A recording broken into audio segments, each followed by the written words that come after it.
Hi hello welcome back to my YouTube channel. ಎಲ್ಲರೂ ಹೇಗಿದ್ದೀರಾ friends? I hope ಎಲ್ಲರೂ ಚೆನ್ನಾಗಿದ್ದೀರಾ ಅಂದ್ಕೊಂಡಿದ್ದೀನಿ. ಹಾಗೆ ನಾನು ಕೂಡ ತುಂಬ ಚೆನ್ನಾಗಿದ್ದೀನಿ. ತುಂಬ ದಿವಸದಿಂದ ವೀಡಿಯೋ ಮಾಡಿರಲಿಲ್ಲ, ಬಿಕಾಸ್ ಸ್ವಲ್ಪ ಸಿಕ್ ಆಗಿದೆ, ಅಂದರೆ ಹೆಲ್ತ್ ಇಶ್ಯೂಸ್ ಇತ್ತು. ಸೊ ಹಾಗಾಗಿ ವೀಡಿಯೋ ಮಾಡೋಕ್ಕಾಗಲಿಲ್ಲ. ಸೊ ಈಗ ಅಗೇನ್ ಸ್ಟಾರ್ಟ್ ಮಾಡ್ತಾ ಇದ್ದೀನಿ. ಅಣ್ಣನ ಮದುವೆ ಕೂಡ ಹತ್ರ ಬರ್ತಾ ಇದೆ. ಸೊ ಹಾಗಾಗಿ ವೀಡಿಯೋಸ್ ಎಲ್ಲ ಸ್ಟಾರ್ಟ್ ಮಾಡ್ತಾ ಇದ್ದೀನಿ. ಪಟ ಅಂತ ವೀಡಿಯೋಸ್ ಇನ್ನು ಹಾಕ್ತಾ ಇರ್ತೀನಿ ಕಂಟಿನ್ಯೂಸ್ ಆಗಿ. ಸೊ ಇವತ್ತು ನಾನು ಏನು ವೀಡಿಯೋ ಮಾಡ್ತಿದ್ದೀನಿ ಅಂತ ಆಲ್ರೆಡಿ ಎಲ್ಲ ತಮ್ನೇಲಲ್ಲಿ ನೋಡಿರ್ತೀರಾ. ಹೌದು, ಫೇಶಿಯಲ್ ಹೇರ್ ಬಗ್ಗೆ. ನಾನು ನನ್ನ ಫೇಶಿಯಲ್ ಹೇರ್ನ ಹೇಗೆ ರಿಮೂವ್ ಮಾಡ್ತೀನಿ ಅನ್ನೋದ್ರ ಬಗ್ಗೆ ವೀಡಿಯೋ ಮಾಡಿದ್ದೀನಿ. ಬನ್ನಿ ನೋಡ್ಕೊಂಡು ಬರೋಣ. ಅದಕ್ಕೂ ಮುಂಚೆ ನಾನು ಕೆಲವೊಂದು ವಿಷಯ ನಿಮ್ಮ ಜೊತೆ ಶೇರ್ ಮಾಡ್ಕೊಳ್ಳೋಕ್ಕೆ ಇಷ್ಟಪಡ್ತೀನಿ. ವ್ಯಾಕ್ಸಿಂಗಿಂದ ನಿಮಗೆ ಡಿಸ್ಅಡ್ವಾಂಟೇಜ್ ಏನು ಅಂತ ಹೇಳಿದ್ರೆ, ವ್ಯಾಕ್ಸಿಂಗ್ ಮಾಡಿಸೋದ್ರಿಂದ ನಿಮಗೆ ಓಪನ್ ಪೋರ್ಸ್ ಆಗೋವಂಥ ಚಾನ್ಸಸ್ ಜಾಸ್ತಿ ಇರುತ್ತೆ. ಹಾಗೆಯೇ ವ್ಯಾಕ್ಸಿಂಗ್ ಮಾಡಿಸೋದ್ರಿಂದ ನಿಮಗೆ ಮುಖದಲ್ಲಿ ರೆಡ್ ಆಗಿ ಅಲರ್ಜಿ ಥರ ಆಗುತ್ತೆ. ಅದು ಪಿಂಪಲ್ ಥರನೂ ಅಲ್ಲ, ಅಥವಾ ತುಂಬ ಚಿಕ್ಕದ ರ್ಯಾಷಸ್ ಕೂಡ ನಿಮಗೆ ಸ್ಟಾರ್ಟ್ ಆಗುತ್ತೆ ಫೇಸಲ್ಲಿ. ಹಾಗೆಯೇ ನಿಮಗೆ ವ್ಯಾಕ್ಸಿಂಗ್ ಮಾಡೋದ್ರಿಂದ ಅಡ್ವಾಂಟೇಜ್ ಏನು ಅಂತ ಹೇಳಿದರೆ, ಗ್ರೋತ್ ಅನ್ನುವಂಥದ್ದು ನಿಧಾನ ಗ್ರೋತ್ ಆಗುತ್ತೆ ಅನ್ನೋದು ಬಿಟ್ಟರೆ ಇನ್ನು ನಿಮಗೆ ಜಾಸ್ತಿನೇ ಡಿಸ್ಅಡ್ವಾಂಟೇಜ್ ಅಂತಲೇ ಹೇಳ್ಬೋದು ವ್ಯಾಕ್ಸಿಂಗಲ್ಲಿ. ಥ್ರೆಡ್ಡಿಂಗ್ ಕೂಡ ನಿಮಗೆ ಫೇಸಿಗೆ ಪಿಂಪಲ್ ಆಗುವಂಥದ್ದು, ಅಲರ್ಜಿ ಆಗುವಂಥದ್ದು ಕೂಡ ಜಾಸ್ತಿ ಮಾಡುತ್ತೆ. ನೀವು ಯಾವಾಗಲೂ ಫೇಸನ್ನು ಥ್ರೆಡ್ಡಿಂಗ್ ಮಾಡಿಸ್ತಾ ಇದ್ದರೆ ಒಂಥರ ನಮ್ನೆಸ್ ಅಂತ ಹೇಳ್ತಾರೆ, ಅದು ನಿಮಗೆ ಜಾಸ್ತಿ ಅನಿಸುತ್ತೆ. ಫೇಸೆಲ್ಲ ಒಂಥರ ಮರಗಟ್ಟಿ ಥರ ಅನಿಸುತ್ತೆ. ಹಾಗೆ ಪಿಂಪಲ್ ಕೂಡ ನಿಮಗೆ ಥ್ರೆಡ್ಡಿಂಗ್ ಮಾಡಿಸೋದ್ರಿಂದ ಜಾಸ್ತಿ ಆಗುತ್ತೆ. ಈಗ ನಾನು ನಿಮಗೆ ತೋರಿಸ್ತಾ ಇರುವಂಥದ್ದು ರೇಝರು. ಈ ರೇಝರಲ್ಲಿ ಫೇಸ್ನ ಹೇಗೆ ಶೇವ್ ಮಾಡೋದು, ಇದು ಸೇಫಾ ಹೌದಾ ಅಲ್ವಾ ಅಂತ ನಾನು ಇವಾಗ ತಿಳಿಸ್ಕೊಡ್ತೀನಿ. ಈ ರೀತಿ ರೇಝರ್ ಯೂಸ್ ಮಾಡೋದು ಸೇಫಾ ಅಂತ ಕೇಳಿದರೆ ಕಂಪ್ಲೀಟಾಗಿ ಸೇಫ್ ಅಂತಲೇ ಹೇಳ್ಬೋದು.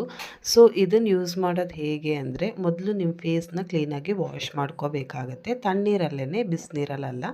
ಕ್ಲೀನಾಗಿ ನೀವು ನಿಮ್ಮ ಫೇಸನ್ನು ವಾಶ್ ಮಾಡಿಕೊಂಡು ನೆಕ್ಸ್ಟು ಅಲೋವೆರಾ ಜೆಲ್ನ ಅಪ್ಲೈ ಮಾಡ್ಕೋಬೇಕಾಗತ್ತೆ. ಮಾರ್ಕೆಟಲ್ಲಿ ತುಂಬ ವೆರೈಟಿ ಆದಂತಹ ಅಲೋವೆರಾ ಜೆಲ್ ಸಿಗುತ್ತೆ. ನನಗೂ ಗೊತ್ತಿಲ್ಲ ಅದ್ರ ಬಗ್ಗೆ. ನಾನು ಆ ಅಲೋವೆರಾ ಯೂಸ್ ಮಾಡ್ತಾಯಿಲ್ಲ. ಮನೆಯಲ್ಲೇ ಬೆಳೆದಿರುವಂತಹ ಅಲೋವೆರಾ ಗಿಡನ ತೊಗೊಂಡು ಬಂದು ಅದರಲ್ಲಿರುವಂತಹ ಜೆಲ್ನ ಯೂಸ್ ಮಾಡ್ತಾ ಇದ್ದೀನಿ.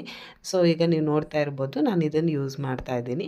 ಯಾಕಂದರೆ ನಾನು ಯಾವತ್ತೂ ಅಲೋವೆರಾ ಜೆಲ್ ಆಗಿರ್ಬೋದು ನನ್ನ ಫೇಸಿಗೆ, ಹೇರಿಗೆ ನಾನು ಹೊರಗಡೆಯಿಂದ ತೊಗೊಬಂದು ಅಪ್ಲೈ ಮಾಡಲ್ಲ. ಮನೇಲೇ ಗಿಡ ಇದೆ.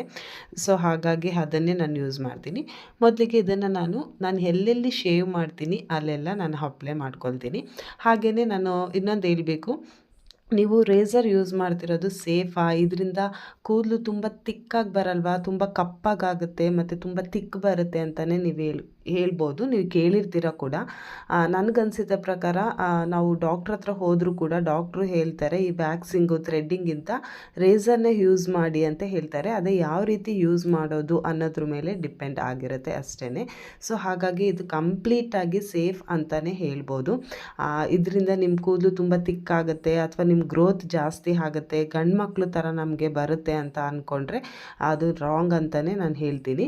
ಮತ್ತು ಇನ್ನು ನಮಗೆ ಅನ್ವಾಂಟೆಡ್ ಫೇಶಿಯಲ್ ಹೇರ್ ಯಾಕೆ ಬರುತ್ತೆ, ಮುಖದ ಮೇಲಿನ ಕೂದಲು ಯಾಕೆ ಬರುತ್ತೆ ಅಂದರೆ ಹಲವಾರು ಕಾರಣಗಳಿದೆ. ಒಂದು, ನಮ್ಮ ಬಾಡಿ ಹಾರ್ಮೋನ್ ಇನ್ಬ್ಯಾಲೆನ್ಸ್ ಆಗಿದ್ರೂ ಕೂಡ ಈ ರೀತಿ ಬರುತ್ತೆ.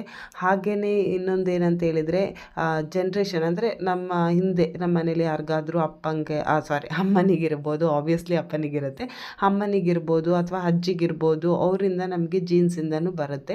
ಸೊ ಹೀಗೆ ಹಲವಾರು ಕಾರಣಗಳಿದೆ. ಗೊತ್ತಿಲ್ಲ ಏನಕ್ಕೆ ಅಂತ ಹೇಳಿ. ನನಗಂತೂ ತುಂಬ ಫೇಶಿಯಲ್ ಹೇರ್ ಇದೆ.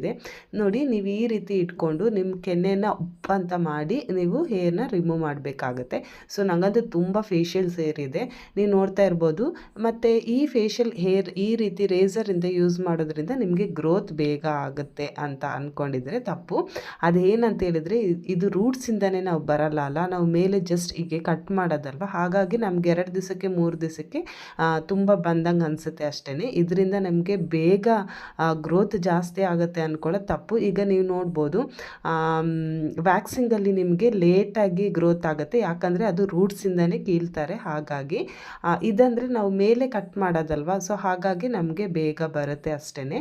ಅದು ಬಿಟ್ಟರೆ ಇದು ರೇಝರಿಂದ ಮಾಡಿದರೆ ಗ್ರೋತ್ ಜಾಸ್ತಿ ಆಗುತ್ತೆ ಅನ್ನೋದು ಕಂಪ್ಲೀಟಾಗಿ ತಪ್ಪು ಅಂತಲೇ ಹೇಳ್ತೀನಿ. ನಿಮ್ಮ ತಪ್ಪು ಕಲ್ಪನೆ ಅಂತಲೇ ನಾನು ಹೇಳ್ಬೋದು. ಇವಾಗ ನಾನು ನನ್ನ ಫೇಸಲ್ಲಿರುವಂತಹ, ನೀವು ನೋಡ್ತಾ ಇರ್ಬೋದು, ನನಗೆ ತುಂಬ ಹೇರ್ ಗ್ರೋತ್ ಇದೆ. ನೋಡಿ, ಇಷ್ಟು ಹೇರ್ ಇದೆ ನನಗೆ. ಸೊ ನಾನು ಇವಾಗ ಏನು ಮಾಡಿದ್ದೀನಿ, ಆ ಜೆಲ್ಲನ್ನು ಅಪ್ಲೈ ಮಾಡಿ ಕ್ಲೀನಾಗಿ ಶೇವ್ ಮಾಡ್ಕೊಂಡಿದ್ದೀನಿ. ಮಾಡಿ ಆದಮೇಲೆ ನಿಮಗೆ ಸ್ಕಿನ್ ಸ್ವಲ್ಪ ಹಿಚ್ಚಿಂಗ್ ಅನಿಸುತ್ತೆ. ಸೊ ಹಾಗಾಗಿ ನೀವು ಐಸ್ನ ಯೂಸ್ ಮಾಡಬೇಕಾಗತ್ತೆ. ಸೊ ನೀವು ಶೇವ್ ಮಾಡ್ತೀರಾ ಇವತ್ತು ಅಂತ ಹೇಳಿದರೆ ಮೊದಲೇ ಐಸ್ ಕ್ಯೂಬನ್ನು ರೆಡಿ ಇಟ್ಕೊಳ್ಳಿ. ಸೊ ಅದರಿಂದ ನಿಮಗೆ ತುಂಬ ಕೂಲ್ ಫೀಲ್ ಕೊಡುತ್ತೆ. ಐಸ್ ಕ್ಯೂಬ್ ಯೂಸ್ ಮಾಡಾದಮೇಲೆ ನೀವು ಯಾವುದು ಸೀರಮ್ ಆಗಿರ್ಬೋದು ಅಥವಾ ನೀವು ಯಾವುದು ಸನ್ಸ್ಕ್ರೀನ್ ಆಗಿರ್ಬೋದು ಯೂಸ್ ಮಾಡ್ತೀರಾ, ಸೊ ನೀವು ಅದನ್ನು ಯೂಸ್ ಮಾಡ್ಕೋಬೋದು. ಸೊ ಇಷ್ಟೆಲ್ಲ ಹೇಳಿದೆ ಅಲ್ಲ, ಇದಾಗಿ ನೆಕ್ಸ್ಟ್ ಏನಾದರೂ ಇದೆಯಾ ರೇಸರ್ ಮಾಡ್ಕೊಳ್ಳೋದು ಬಿಟ್ಟು ಮನೇಲಿ ನೆಕ್ಸ್ಟ್ ಏನಾದರೂ ಆಪ್ಷನ್ಸ್ ಇದೆಯಾ ಅಂತ ಕೇಳಿದರೆ ಅಫ್ಕೋರ್ಸ್ ಇದೆ, ಆದರೆ ಅದಕ್ಕೆ ಸ್ವಲ್ಪ ರೇಟ್ ಜಾಸ್ತಿ ಆಗುತ್ತೆ, ಕಾಸ್ಟ್ಲಿ ಅದು. ಹಾಗಾಗಿ ಜಾಸ್ತಿ ಯಾರು ಅದನ್ನು ಹೇಳಲ್ಲ. ಸೊ ಅದೇನಂತ ಹೇಳಿದರೆ ರೇಸರ್ ಟ್ರೀಟ್ಮೆಂಟ್, ಫೇಸಿಗೆ ಅಂತಲೇ ರೇಸರ್ ಟ್ರೀಟ್ಮೆಂಟ್ ಬಂದಿದೆ, ಇವಾಗ ಎಲ್ಲ ಕಡೆಯೂ ಅವೈಲೇಬಲ್ ಇದೆ. ಸೊ ಅದೇನಂತ ಹೇಳಿದರೆ ನಿಮಗೆ ಪರ್ ಸೆಕ್ಷನ್ಸೇ 5000 ಸಮಥಿಂಗ್ ಇದೆ, 5000 ಆರ್ 7000 ಇದೆ. 5,000 to 7,000 ಒಂದು ಸರಿ ಮಾಡಿಸ್ಕೊಳ್ಳೋಕ್ಕೆ ನಿಮಗೆ ಅಷ್ಟು ಹಿಡಿಯುತ್ತೆ.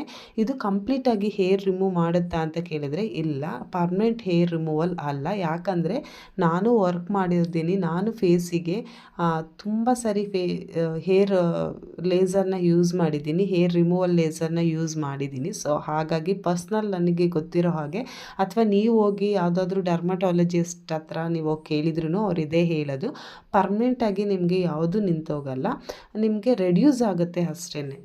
ಹೇರ್ ತುಂಬ ತಿಕ್ಕಾಗಿದ್ದರೆ ಥಿನ್ ಮಾಡುತ್ತೆ ಮತ್ತು ನಿಮಗೆ ರೆಡ್ಯೂಸ್ ಆಗುತ್ತೆ, ಹೇರ್ ಗ್ರೋತು ಸ್ವಲ್ಪ ಲೇಟ್ ಆಗುತ್ತೆ ಅಷ್ಟೇ.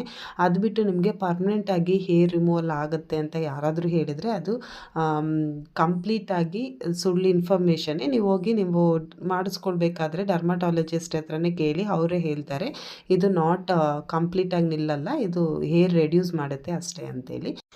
ನಾನು ಬ್ಯಾಂಗ್ಳೂರಲ್ಲಿ ಮಾಡಿಸ್ಕೊಂಡಿದ್ದಾಗ ಡಾಕ್ಟ್ರು ನೇಮ್ ನನಗೆ ನೆನಪಿದೆ, ನಿಮ್ಗೇನಾದರೂ ಬೇಕಾದ್ರೆ ಕಮೆಂಟ್ಸ್ ಬಾಕ್ಸಲ್ಲಿ ತಿಳಿಸಿ ಹೇಳಿ. ಐ ಹೋಪ್ ಈ ವಿಡಿಯೋ ನಿಮಗೆ ಇಷ್ಟ ಆಯಿತು ಅಂದ್ಕೊತೀನಿ. ಇಷ್ಟ ಆಗಿದ್ರೆ ಪ್ಲೀಸ್ ಲೈಕ್ ಮಾಡಿ, ಶೇರ್ ಮಾಡಿ, ಕಮೆಂಟ್ಸ್ ಮಾಡಿ, ಹಾಗೆ ಪಕ್ಕದಲ್ಲಿರೋ ಬೆಲ್ ಐಕನ್ ಕ್ಲಿಕ್ ಮಾಡಿ, ಸೊ ದಟ್ ನಾನು ನೆಕ್ಸ್ಟ್ ಮಾಡೋ ವಿಡಿಯೋ ನಿಮ್ಗೆ ನೋಟಿಫಿಕೇಷನ್ ಬರುತ್ತೆ. ಹಾಗೆ ನನ್ನ ಚಾನಲ್ನ ಯಾರಾದರೂ ಸಬ್ಸ್ಕ್ರೈಬ್ ಮಾಡ್ಕೊಂಡು ನೋಡ್ತಾ ಇದ್ದರೆ ಥ್ಯಾಂಕ್ ಯು ಸೋ ಮಚ್, ನಿಮ್ಮ ಸಪೋರ್ಟ್ ಹೀಗೆ ಇರಲಿ ಅಂತ ಕೇಳ್ಕೊಳ್ತೀನಿ. ಹೊಸಬ್ರು ಯಾರಾದರೂ ಸಬ್ಸ್ಕ್ರೈಬ್ ಮಾಡ್ಕೊಂಡಲ್ಲೇ ನೋಡ್ತಾ ಇದ್ದರೆ ದಯವಿಟ್ಟು ಸಬ್ಸ್ಕ್ರೈಬ್ ಮಾಡ್ಕೊಳ್ಳಿ ಅಂತ ಹೇಳ್ತೀನಿ. ಹಾಗೆ ನಾನು ಯಾಕೆ ಐಬ್ರೋ ಮಾಡ್ಕೊಳ್ಲಿಲ್ಲ ಅಂತ ಹೇಳಿದರೆ, ಸೊ ಅಣ್ಣನ ಮದುವೆ ಹತ್ರ ಇರೋದ್ರಿಂದ ಆ ಟೈಮಲ್ಲಿ ಮಾಡಿಕೊಂಡ್ರೆ ತುಂಬ ಚೆನ್ನಾಗಿರುತ್ತೆ. ನನ್ನ ಐಬ್ರೋ ಒಂದು ಮೇಲೆ ಒಂದು ಕೆಳಗಿದೆ, ಆಬ್ವಿಯಸ್ಲಿ ಹೆಣ್ಮಕ್ಳಿಗೆ ಹಾಗೇ ಇರುತ್ತೆ. ಸೊ ನನಗೆ ಏನು ಆ ಟೈಮಲ್ಲಿ ಮಾಡಿಕೊಂಡ್ರೆ ಚೆನ್ನಾಗಿ ಕಾಣುತ್ತೆ ಅನ್ನೋ ಕಾರಣಕ್ಕೆ ನಾನು ಐಬ್ರೋಸ್ನ ಒಂದು 2 months ಮಾಡಿಸ್ತಾ ಇಲ್ಲ. ಸೊ ಹಾಗೆ ಬಿಟ್ಟಿದ್ದೀನಿ, ಅದೇ ಕಾರಣಕ್ಕೆ ನಾನು ಐಬ್ರೋಸ್ನ ಮಾಡಿ ತೋರಿಸಿಲ್ಲ. ಸೊ ಓಕೆ, ನೆಕ್ಸ್ಟ್ ವಿಡಿಯೋದಲ್ಲಿ ಸಿಕ್ಕೋಣ, ಬಾಯ್ ಬಾಯ್.